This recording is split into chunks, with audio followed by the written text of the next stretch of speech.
एखाद्या 83 वर्षांच्या निर्बळ आणि वृद्ध आजीला कुणी जिवंत कसं काय जाळू शकतं?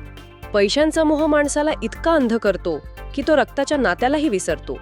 सांगलीत असाच एक काळजाचा ठोका चुकवणारा आणि भयंकर प्रकार घडलाय, ज्याचा खुलासा ऐकून तुमच्याही पायाखालची जमीन सरकेल.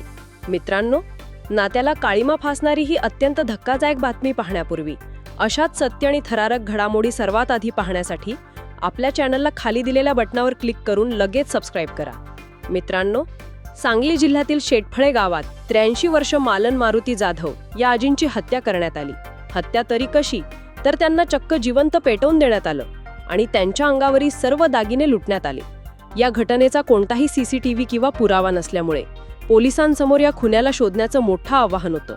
पण स्थानिक गुन्हे अन्वेषण विभागाने तपासाची चक्रे वेगाने फिरवली आणि असा एक शॉकिंग खुलासा झाला की संपूर्ण सांगली हादरून गेली.